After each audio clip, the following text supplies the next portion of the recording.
Si vous nous racontiez une histoire. Dit-il avec une voix bien. Il était une fois. Est-ce qu'on pourrait baisser les lumières? Il était une fois. Donc, je vais vous raconter l'histoire de Stéphane, qui est chef d'une petite entreprise de peinture. Ah, c'est pas le Rien à voir avec moi. mais Voilà, je précise quand toute même. ressemblance, voilà. personnage existant. Une petite boîte de peinture. Donc, il a une équipe de 5 artisan. salariés. C'est un artisan, voilà. Il travaille avec son équipe depuis longtemps. Hein. L'équipe fonctionne bien. Les salariés sont reconnus pour leurs compétences, ça fonctionne bien, ils sont efficaces. Et puis, il y a aussi du lien au sein de l'équipe, avec un certain nombre d'éléments fêtés ensemble. Enfin, il y a de la convivialité, tout fonctionne plutôt bien. Et puis, depuis quelque temps, David, un des salariés, un des meilleurs d'ailleurs, arrive en retard. Il est arrivé en retard, voilà, bon, une fois, 2 fois. Bon, au début, Stéphane ne dit rien. Voilà, une panne de réveil, ça peut arriver, c'est pas bien méchant, même si ça a quand même une conséquence sur les collègues, hein, puisqu'ils travaillent à 2 sur un chantier, donc le collègue est obligé de l'attendre. Prend du retard, ils arrivent sur le chantier, ils sont obligés de travailler un peu plus vite pour terminer dans les temps. Bon. Donc ça réagit un peu. Ça commence à réagir. Les collègues commencent à réagir et puis aller voir Stéphane en disant David il déconne, enfin tu vois, c'est quand même pas cool, on est obligé de se speeder sur les chantiers, c'est pas cool. Et puis il commence à tomber un peu dans la généralité, quoi. Hein. C'est-à-dire que bon, il y en a marre, c'est tous les matins, voilà. Les clients réagissent aussi. Alors les clients commencent à réagir, c'est-à-dire que Stéphane a 1-2 coups de fil de clients pas contents du tout, qui appellent à 8h05, vos gars sont toujours pas là, moi je les attends pour aller embaucher, etc. Bon, Stéphane ne peut pas laisser ça comme ça, il vient le matin plus tôt, et puis effectivement surprend David en retard. Donc il lui dit, bon David, tu déconnes, fais gaffe, merci d'arriver à l'heure demain, quoi. Bon, le lendemain, David est à l'heure, et puis finalement, ça repart un peu en cacahuète. Stéphane le surprend, et cette fois, c'est la colère qui monte, d'accord. Donc, il s'énerve en disant, écoute, c'est pas possible, c'est pas pro du tout, tu peux pas te permettre d'arriver à l'heure, c'est quand même dans le règlement intérieur, d'accord. Tu dois être à l'atelier à 7h45, donc tu as intérêt d'être là demain à 7h45, parce que sinon, ça va chauffer. Donc, le ton monte d'un cran. D'accord. Bon, David, oui. Bon, le lendemain, ok, ponctuel. Et puis le surlendemain, rebelote. Stéphane ne sait plus trop quoi faire. C'est compliqué. N'oublions pas que c'est une équipe qui fonctionnait bien. La relation est presque amicale. C'est l'image de la boîte aussi. C'est l'image de la boîte. C'est vraiment pas terrible. Donc Stéphane ne sait pas trop quoi faire. Il pense à s'en séparer. Et il commence à penser à s'en séparer. C'est quand même un petit peu... c'est difficile pour un employeur de penser à ça. Alors, sachant que David est plutôt un bon salarié, il appelle la juriste pour savoir quoi faire. La juriste lui recommande de passer par un avertissement. Donc Stéphane envoie un avertissement à David par voie d'accusé de réception recommandé, etc. Forcément, David se ferme par rapport à ça. Et ça ne change rien sur sa ponctualité, son manque de ponctualité. D'accord.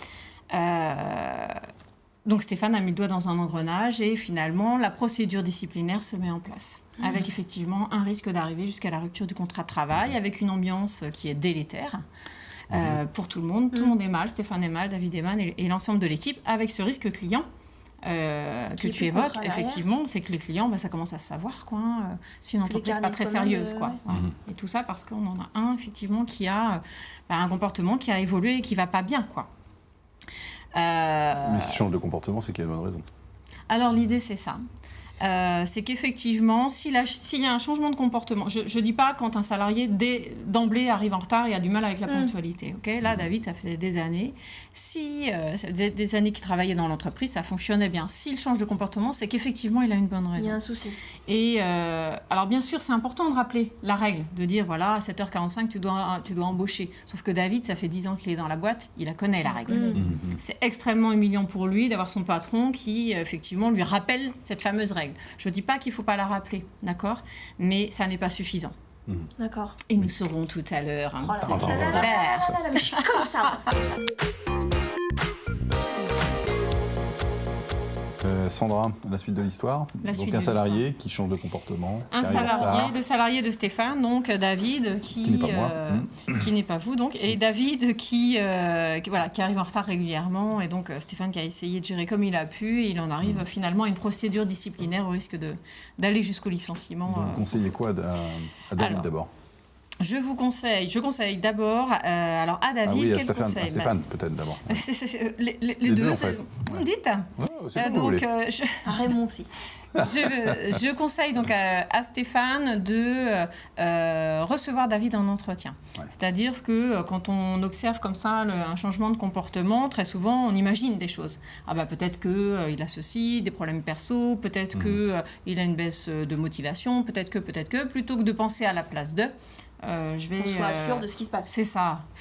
Autant se parler correctement, pas forcément à l'embauche, là, au moment où ça vient de se passer, c'est pas forcément le moment adéquat.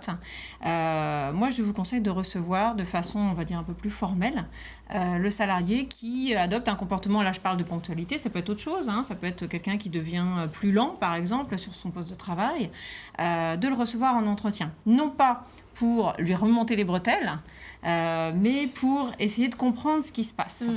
En comprenant mieux ce qui se passe, on va pouvoir plus facilement mettre en place un plan d'action pour en sortir de façon positive. Alors, dans cet entretien, plusieurs moments. Je vous conseille de commencer l'entretien déjà en rappelant les faits. Alors, quand je dis rappeler les faits, c'est éviter de baser l'entretien sur « il paraît que tu es en retard tous les matins ». On m'a dit que, d'accord, ça c'est très maladroit et ça n'a pas de prise. Hein, c'est-à-dire que je dis ça à quelqu'un, il va dire, bah, attends, qui c'est qui te l'a dit, d'accord? Qu'est-ce qui te fait dire que? Donc, partez des éléments que vous avez observés, d'accord? Eh bien voilà, je constate que ça fait 3 fois que tu arrives en retard. Je t'ai prévenu une première fois de faire attention et d'arriver à l'heure, et donc ça ne fonctionne pas. Et voilà les conséquences. Ça ne fonctionne pas, et voilà les conséquences que ça a. Donc, expliquer aussi aux salariés que c'est pas simplement une question de discipline, quand même, c'est bien d'arriver à l'heure, c'est aussi le fait que ça a des conséquences sur le collègue, et puis sur le client, comme on l'évoquait tout à l'heure. C'est dire, bah, attention, parce que tu es en train de te mettre en situation difficile avec des clients insatisfaits qui vont te recevoir non plus avec le sourire, mais avec de l'agressivité ou un visage fermé. Donc, exprimer les choses de façon très claire et très posée pour que le salarié prenne conscience des conséquences que ça a. Et puis, derrière, l'idée, c'est d'ouvrir la discussion. Qu'est-ce qui se passe? Raconte-moi. Il est probable que les raisons de ce retard ne soient pas forcément d'ordre professionnel. Ça peut, du type, eh bien, je viens à reculons le matin parce que tel collègue me savonne la planche quand on est tous les deux sur le chantier, parce que j'ai du mal à travailler avec lui. Mais ça peut être aussi des raisons d'ordre personnel. En tout cas, il ne faut pas sortir du bureau sans avoir la raison. C'est un peu ça l'idée. Ouais. Alors vous me direz, si c'est personnel... Est-ce que le David va forcément dire ce qui se passe? Parce qu'il peut dire, bah non, ça te regarde pas. D'accord, ça ne me regarde pas, ça veut dire que c'est effectivement peut-être des raisons d'ordre personnel, tu as le droit de ne pas me le dire. Par contre, moi, en tant que responsable, je dois gérer les conséquences. D'accord.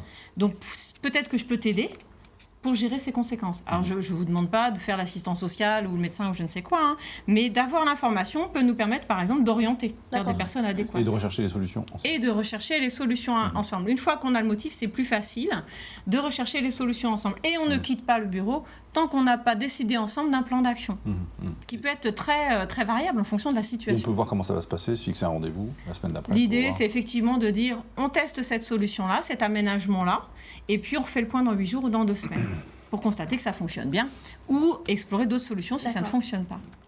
Merci beaucoup. Tout ça dit pas si David est toujours dans l'entreprise. Ça vous... Hein. Ça me titille. Je suis comme ça. Merci, Sandra. Je dors plus. Je te le dirai plus tard.